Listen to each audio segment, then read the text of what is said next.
Principles that keep our feet on the ground.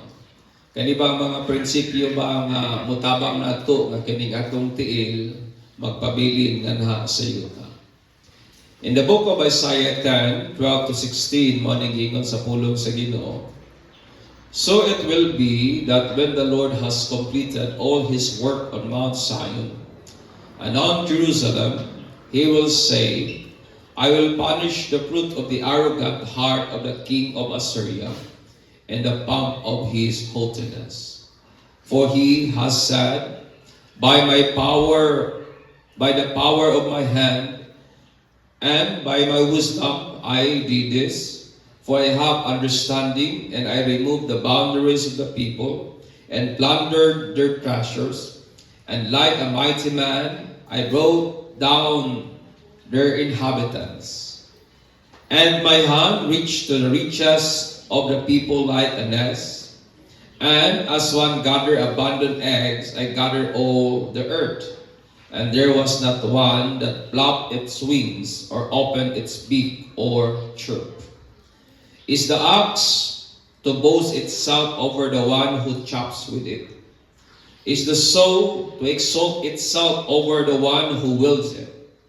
That would be like a club wielding those who left it, or like a rod lifting him who is not wood. Therefore the Lord, the God of hosts, will send a wasting disease among his stout soul warrior, and under his glory a fire will be kindled like a burning flame. Kaning pulong to keep your feet on the ground, usa kini siya ka idiom o sa baka panultihon or kasabihan. Nga iyang kahulugan is to see things as they are. Ngayon mo bang makita ang mga butang sumala sa kung unsa gayud ka na, to be sensible and practical person. May mo kitang mga tao nga kanabi taong sensitibo sa unsang kahitabo. Og mahimo pod nga sa pikas nga bahin practical, wa man kita Bisaya anin practical, pero kasabot kita pamingka og practical mga igsoon. Kani nagpasabot na sa dihang ang tao dili niya i-keep ang iyang feet on the ground. Kana nga tao iyahang ginalanta og nagakakita niya ang mga butang dili sumala sa kung unsa nang maong mga butang. Makita niya ang mga butang lahi kaysa kasagaran mga igsoon. Muna nga sa dihang ang tao mga igsoon, pamuhatan sa garbo. O guwaning ginahimo sa garbo nga to sa taong naa niya, nga dili niya makita ang mga butang sumala sa kung unsa gyud kana nga maong mga butang. Sa Griego, ang pulong nga kamatuoran nagikan sa pulong nga aletheia, nga ang iyang kahulugan is reality in opposition ngadto sa illusion. That is the word truth. Realidad sukwahi sa kung unsa ang dili tinuod or illusion mga igsoon. Sa dihang ang tao musakam ngadto sa garbo, nagkinabuhi o nagpuyo lamang siya diha sa usa ka butang nga dili tinuod. Sa usa ka butang nga illusion lamang mga igsoon. Og sa dihang ang Bible tataw nga nagpahimangno, nagbadlong nato, kabahin ba ning garbo, tungod kay ingon ang Bible, ang Ginoo nato nagahatag og grasya sa mga mapayinubsanon, apan iyang ginabatukan kining mga taong mapahitason. Muna gikan sa aning passage sa Isaiah 10, 12 to 16, may mga pipilang butang nga atong nakita, mga powerful na principles nga mutabang nato nga kining ato ang feet magpabilin sa ground. In short, mutabang nato nga dili unta ang atong kasing-kasing gamhan, pamuhatan, puy-an sa garbo. Mutabang nato nga makita nato ang mga butang as it should be.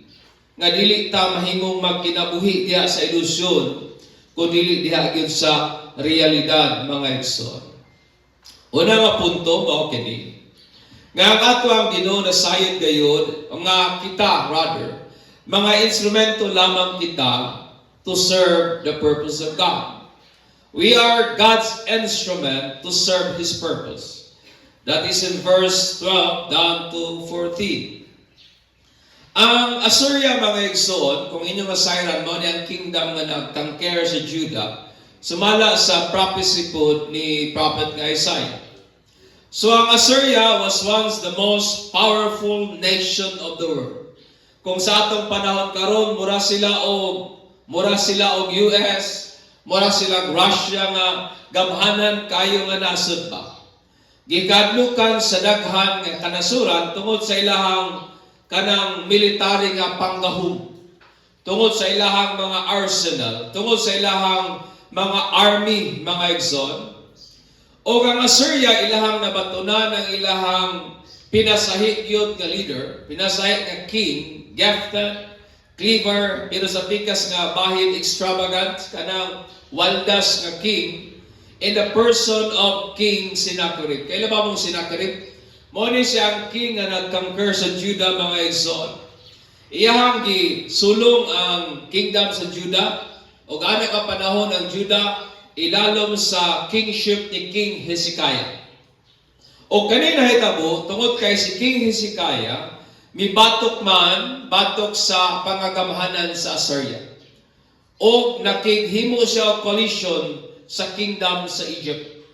Kay gikapoy na sila sa tyranny sa kaning Assyrian. So ang ibuhat ni Hezekiah, naghimo siya koalisyon o nakig-merge siya sa pikas nga nasod nga mga nasod sa Egypt aron nga batukan, suklan ang gingharian o ang kingdom sa Assyria mga igsoon. Og maning hinungdan nga nasuko si King Sennacherib og iyang gisulong ang Judah nganing panahon na ang hari mao si Hezekiah mga igsoon. So ang gibuhat ni Sennacherib iyang gi-subjugate halos tanan nga lungsod sakop sa Judah, pero napakyas siya pag-conquer sa capital nga city nga mao ang Jerusalem. So Jerusalem lang wala mailog ni Sennacherib mga igsoon.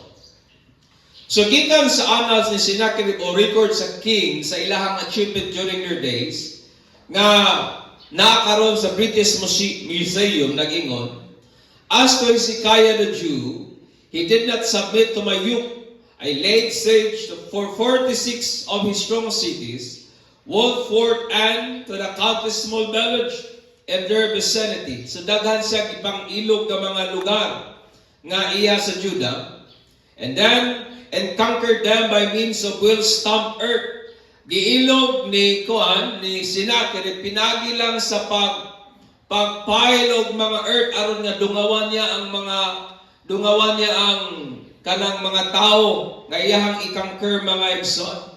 And battering rams brought us near the attack by foot soldiers. So sa ingon ni Sennacherib, I drove out 200,000 and 150 people, young and old, male and female horses, camels, mules, donkey, big and small, cattle beyond counting, and considered them booty. So mo ang record sa achievement ni Sennacherib. And I had Hezekiah trapped in Jerusalem like a bird in a cage. Ingon niya, og si Hezekiah amo bang muraog na trap siya sa Jerusalem sama sa langgam kay di man ka gawas ang mga people sa Jerusalem ani nga time. And then ingon din siya, I took tribute from Hezekiah 30 talents of gold and 300 talents of silver. In order nga iapis ni Hezekiah si Sennacherib, ang gibuhat kani ni Hezekiah, iya pagaling ibakuha ang gold sa temple para lang ihatag ngadto kang Sennacherib mga igsoon. Kung inyong masabtan, the Assyrian Empire iyahang gikuha ang tanang himaya sa tanan nga iyahang na-accomplish. Sa tanang gubat nga iyahang nadaog, sa tanang syudad nga iyahang nailog, sa tanang village nga iyahang gitrampled, sa tanang captives nga iyahang gipangdakop, sa tanang bahandi nga iyang giplunder, sa tanang kanang treasure nga ilahang giagaw gikan sa nasod nga ilahang napildi. Maski nangandak pagali og nanginambog siya nga si Judah daw kuno iyang i-subjugate nga halos wala gali daw kuno i-challenge kung sa basketball pa na pildi nga murag wa kay sa gipaningot mga igsoon.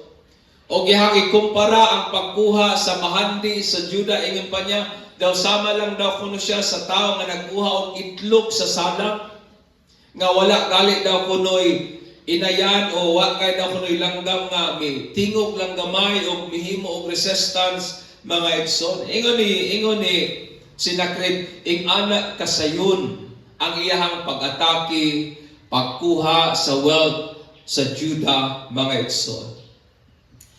Ang king sa Assyria, garbuso kayo nga mi-claim nga ang iyahang kadaugan tungod kana sa iyahang gahom ug kaalam.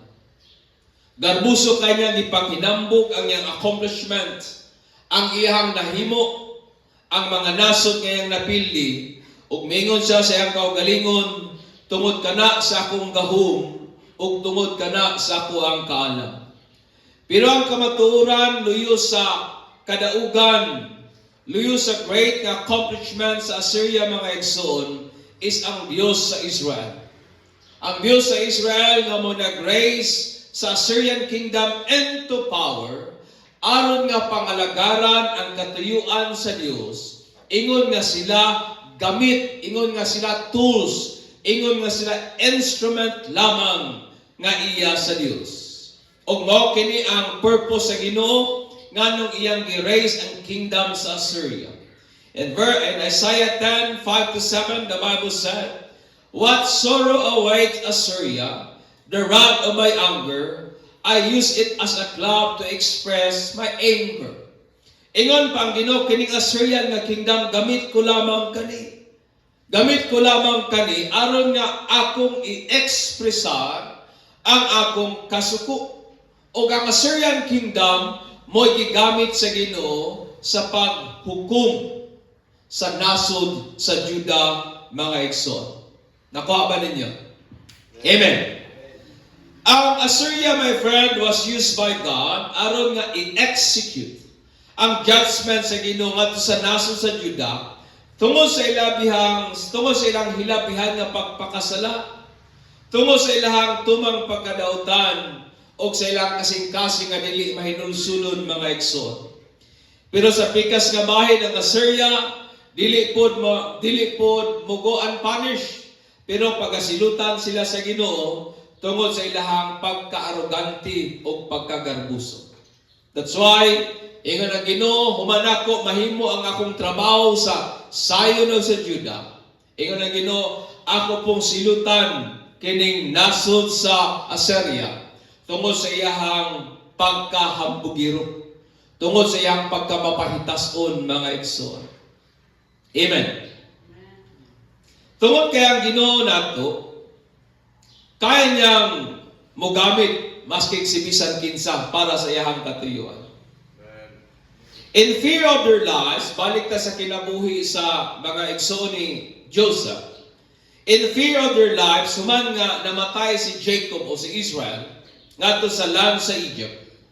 Ang iyang mga igsoon na ngayo og pasaylo kang Joseph, tungod kay nahadlok lagi sila nga panimaslan sila ni Joseph. Tungod sa daotang nga ilang i-infect, tungod sa dili maayong butang nga ilang ibuhat kang Joseph.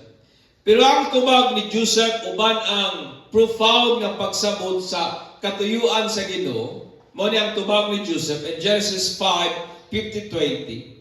"And as for you, you meant evil against me, but God meant it for good in order to bring about this present result, to preserve many people alive." Ingon ni Joseph, ang daotan nga inyong gibuhat para nako, ingon pa siya, kadto gigamit sa Dios para sa kaayuhan, aron nga mapreserba ang kinabuhi sa daghan nga mga tao. O apil ng kinabuhi ani sa mga Israelites, mga igsoon. Ang kamaturan mo kani nga ngato ang Ginoo makagamit og masking unsang pamaagi aron lamang i-accomplish ang iyang katuyuan. Amen. Kaya niyang gamiton ang dili maayong butang nga gibuhat sa tao kari kanato aron nga ma-accomplish niya ang iyahang plano, ang iyahang tinguha, ang iyahang buot mga igsoon. Amen. God can use even the insult. God can use maski ang mga pait ka mga kasinatian para sa atuang kaayuhan. Sumala siyang plano o katuyuan mga igsoon. God can raise and use even the wicked nation to carry out His desires like the nation of Assyria. Dili lamang ang Assyria ang gi-raise sa Ginoo into power, maski ang nasod sa Babylon. Gi-raise sa Ginoo ngadto sa kagahom aron nga i-fulfill pagkahimuon ang tinguha, ang desire nga iya sa Dios mga igsoon. Amen. Kayang gamiton sa Ginoo maski ang dautan nga tao para sa iyang Diosnon nga katuyuan. Napababo diha. Kayang gamiton sa Ginoo na mga igsoon. Muna nga sa dihang ikaw ug ako ginapanalanginan kita sa Dios sa trabaho, sa dihang i-bless ta sa Ginoo sa bahandi, gahom, influence, sa dihang i-bless ta sa Ginoo sa kapasidad, kaalam o skills baka o talento. O pinaagi sa mga blessings nga gihatag sa Dios kanato, nakabaton kita og mga sapi o kana nga sapi atong nagamit to extend help labi na financial aid ngadto sa mga nagkinahanglan. Natay mabutang nga pagkaon sa atong lamisahan aron nga nay makaon ang atong tibok pamilya. Makatabang ta siguro pag fund sa church, pinagi sa atong trabaho, pinagi sa blessing that God gave us, maka-able ta sa pag-help, pag-fund sa church program, sa church building, able siguro ta nga makadala sa atong tithes and offerings, in support sa buluhaton sa simbahan, in support sa pastor o sa iyang tibok pamilya, o ginagamit po nato atong gasa, talent ug skills para siguro pagpanerbisyo sa simbahan, sa mga instrumentalists, ginagamit ang ilang abilidad sa pagtukar to serve as there is a music na department, sila nga mga nindot o mga tingog, ginagamit nila ang ilang tingog to serve God, pinagi sa pag-lead og mga alawiton mga igsoon. Kung kana, please be very careful how you view yourself because pride is subtle which leads to a certain destruction. Nga kung ginagamit man ta sa Ginoo sa daghan nga pamaagi, kung ginagamit man ta sa Ginoo para i-bless ang church, kung ginagamit man ta sa Ginoo para mahimong hinlo ang simbahan, kung ginagamit man ta sa Ginoo nga makatukar diha sa mga instrument, dapat sa pikas nga bahin mahimo tang magmabinantayon sa kung unsay atong tinan-awan sa atong kaugalingon. Tungod kay kining garbo mga igsoon, hilom lamang mo trabaho ug mohatod nato ngadto sa siguradong kapildihan. Amen. Usahay ning mga tao kung ginagamit na sa Ginoo, usahay magpaimportansya na gud pud hinuon. Naay mga simbahan usay ako madunggan nga may mga conflict nga nagakahitabo kay may mga membrong maingon nga kuwa ko maghatag kanang simbahana di gyud na muswak, kuwa ko maghimo nini kana si pastor dili gyud na may ana ang kahimtang, kung wala ko nagatukar kanang simbahana di gyud na may ana. So let us be very careful sa kung unsay atong nilantawan sa atong kaugalingon, kay ikaw ako mga igsuon, mga instrument lamang kita sa pag-serve sa katuyuan nga iya sa Dios mga igsuon. Amen. Sa dihang ginagamit kita sa Ginoo sa iyang katuyuan ug tinguha, never claim the credit upon yourself. Ayaw yun ang kuna, ang pagpasidungog para sa imong kaugalingon. Tungod kay kitang tanan, mga instrument lamang kita sa pag-serve sa katuyuan nga iya sa Dios. Tungod kay luyo sa ato ang kadagaya, luyo sa atong talento, luyo sa atong sapi, luyo sa ato ang negosyo, luyo manong nakahimo ta sa paghatag mga igsuon kay may Dios nga nagpanalangin nato. to serve His purpose and design. Amen. Nalimtan sa nasod sa Assyria nga ang Dios mo hinungdan sa tanan. Muna niingon ang king sa Assyria, tungod ni nako nganong naglambo ko. But ingon ang Ginoo, silutan ko ikaw tungod sa imong pagkahambugiro. We must remember, brethren, nga kung naman tayo nagakahimo, tungod ka na kay ikaw gigamit sa Dios sa katuyuan na iya. Amen. Amen. Manang akong makahatag tag donation sa simbahan, please be very careful how you view yourself. Kay ikaw ako, instrumento lamang gayud kita aron mas serve ang purpose nga iya sa Dios. Amen.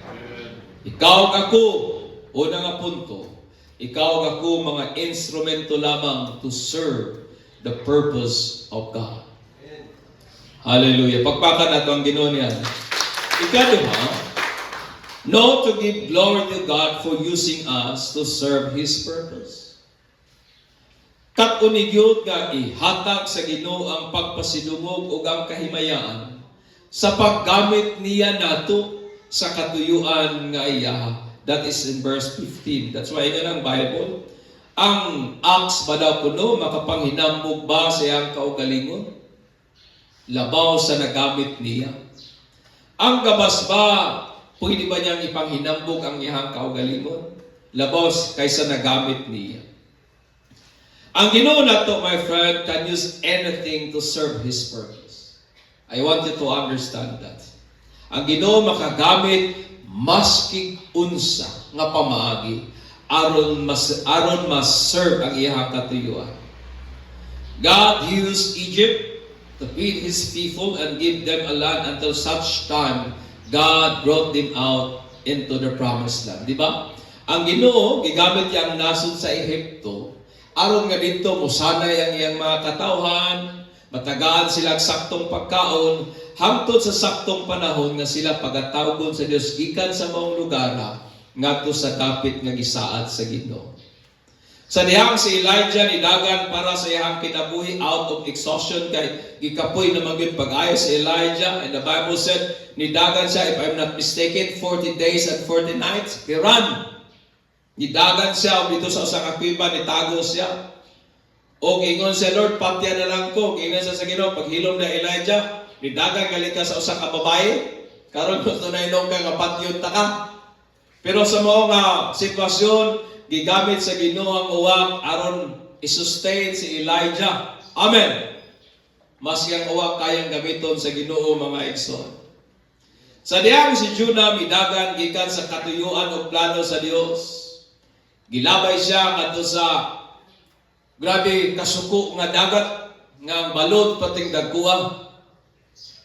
And then sa dihang gitambog siya dito, mga igsoon, gilamoy siya sa usa ka dako nga isda.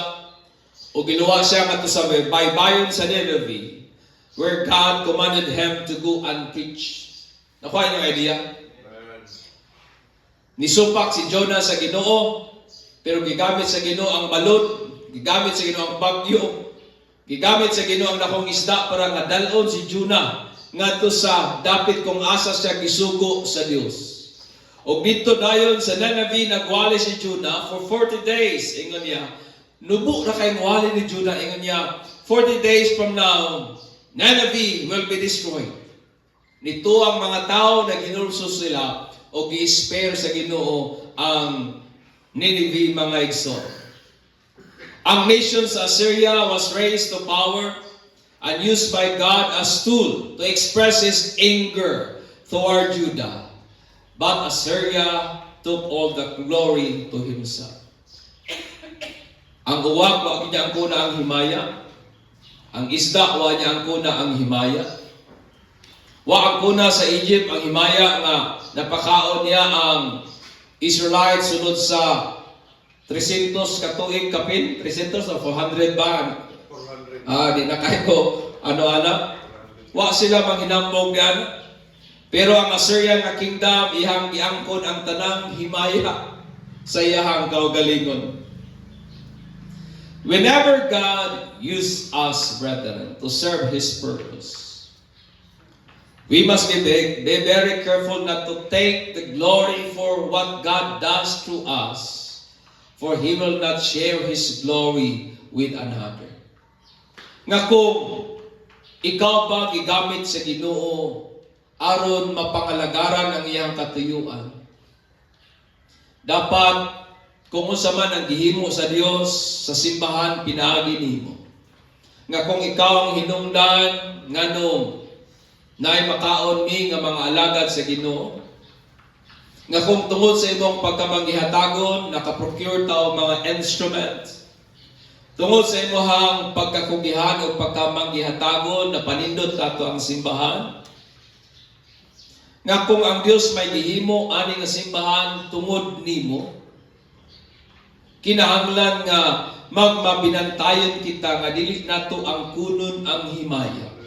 Kay dili yun ginahatag sa Dios ang himaya nga para gyud niya ngadto sa uban. God never share His glory to another.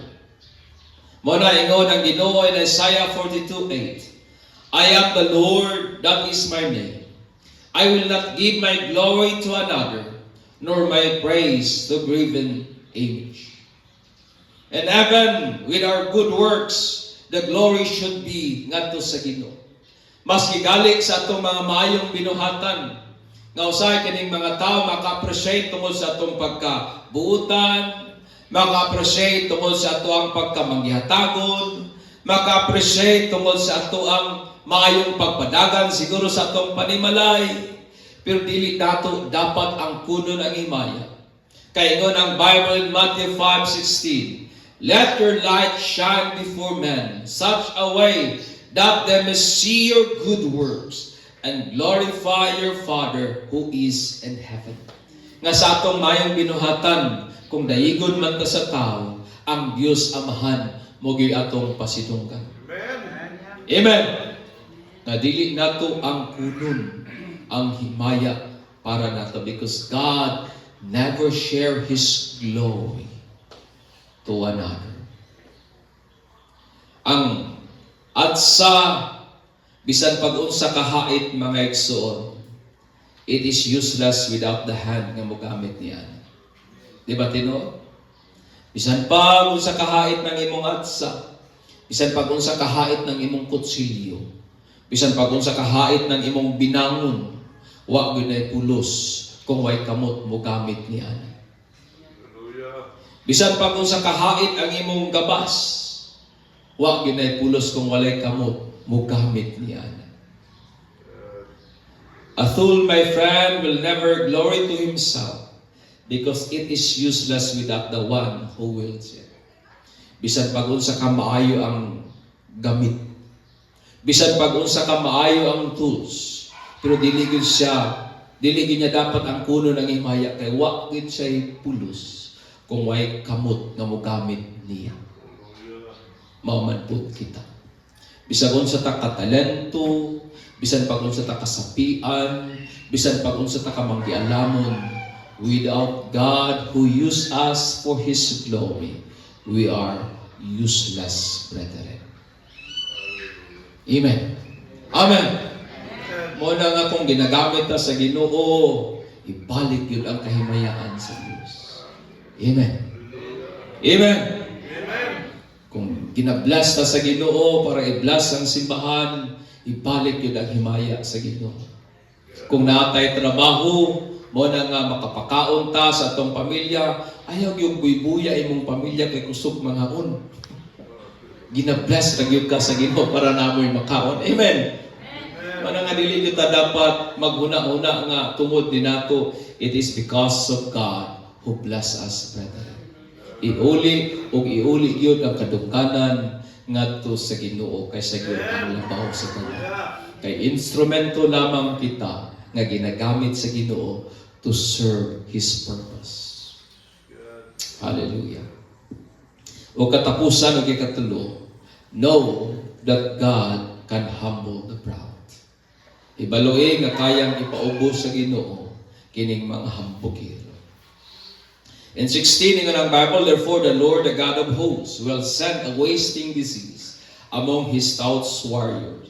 And under his glory a fire will be kindled like a burning flame.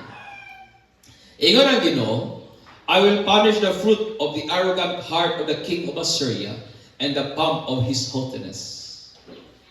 Tungod kay ang matag arrogance o ang pagka-haughty, dili yun na moabot nga wa ko'y hinungdan. It comes with a cost. Nakailan na ba mo og usa ka tawo nga kaniadtong kabus ni asinso tungod sa pagpaningkamot? Sa dihang daghan ng kwarta, nakita nato nga nausab yun ang kinayang batasan. Kaila ba mo? Na ba mo nailhan? Tungod kay ang tao usahay, pag nanay ka pang hinambog sa kinabuhi, usahay mausab yun ang tinanawan sa kaugalingon. Usahay mo taas ang tinanawan sa kaugalingon, mga igsoon. Ang Assyrian king, understand me, the Assyrian king once told that his empire was impregnable. Wala yung una-una siya ngayang yang kingdom, wag yung makalupit.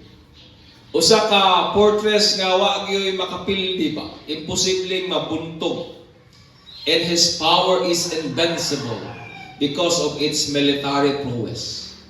Kay ang ginapanghinambog ni Assyria, ang iyahang mga militar, mga kusgan o gamhanan. Muna nga ng Bible, stout warrior, iyahang mga warrior, mga dagko, mga tambok, in short, mga batak sa gubat, ang nalang pagsabot. Mga warrior nga hana sa panggubat. Iyahang mga sundalo, maayo sa panggubat, o dili mga masakiton. Mga himsog, o lawas ang iyang sundalo, o muna hinungdan nga kumpiyansa kaayo si Assyria, nga dili din siya mabuntog kung na may gera o gubat, mga igsoon. Apan si Herodotus, usa ka Greek na historian, pamina mo, nagsulat siya that the Assyrian army was killed by a plague of mice. Nga ang kasundaluhan ni Assyria nangamatay tungod sa usa ka sakit nga dala sa mga o sa kaning ilaga nga gagmay. Possible a bubonic plague carried by flea on rats. Kadungog na ba ng term nga bubonic plagues? Mao-mao atong COVID.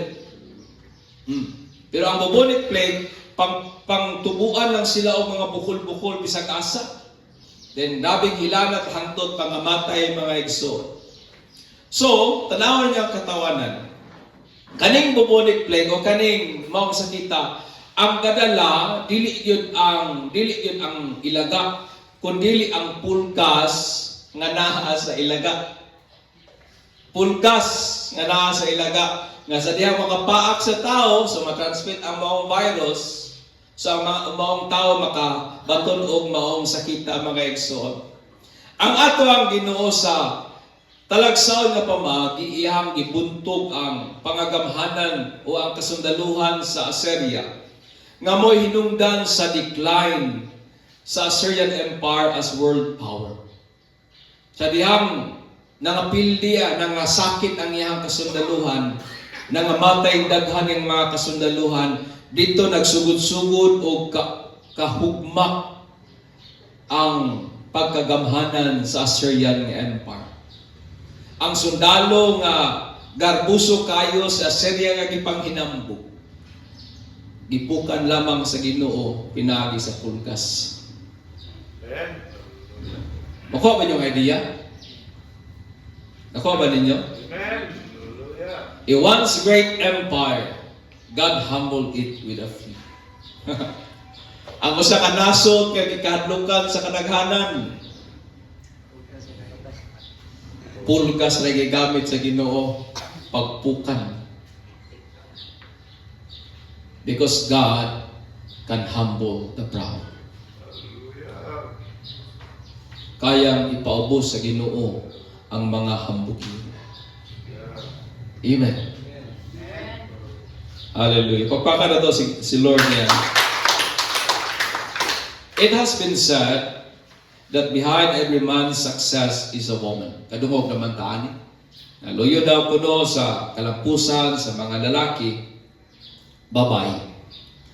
Ang apan ang kamatuoran mao kani that behind all our achievement, luyo sa atong unsa may nakaput nato. Luyo sa unsa may accomplishment nato sa kinabuhi. Luyo sa atong mga kapasidad, luyo sa atong kaalam, kusog, ug sapi ug uban pa. Mao gyud ang Ginoo mga igsoon. Ang Ginoo nga nagpanalangin nato. Amen. God bless us to serve His purpose and desire. Thus, whenever and whatever God does to us, nga kung namay ginabuhat ang Dios, pinaagi nimo. Nga kung ikaw man ang ginagamit sa Ginoo para nga masustain ang pagkaon sa inyong lamisahan, nga kung ikaw ang ginagamit sa Ginoo para makatabang sa imong igsuon, kung ikaw ang ginagamit sa Ginoo to help those who are in need, kung ikaw ang ginagamit sa Ginoo para pag-serve sa simbahan o sa mga butanga nga ginagamit ta to serve the purpose of God, kinahanglan mga igsoon nga atong hinumduman nga kita instrumento lamang gyud sa Dios to serve His purpose. Mga tool, mga instrument lamang kita para sa katuyuan nga iya sa Dios. Ug ayaw yun ang una ang himaya sa atong kaugalingon. Apan kanunay natong ibalik ang himaya kadungganan ngadto sa Ginoo. Ug di nato hikalimtan nga mahimong magmapainumsan tungod kay kayang ipaubos sa Dios ang mga hambugiro. Busa kining maong mga pagtulunan atong ipabilin sa atong kasing-kasing aron nga kining atong tiil magpabilin sa ground. Kaya once nga ang tao maghuna-huna naglahi, mahimong mawala na sa realidad. Because ang reality is this, ang Dios hinungdan aning tanan. Pero sa ginabuhat sa garbo, maghuna-huna ang tao, ako mo hinungdan aning tanan. Principles to keep our feet on the ground. Know that God can humble the proud. Know to give glory to God for using us to serve His purpose. And know that we are God's instrument to serve His purpose. Manindog ta, o atong pasalamatan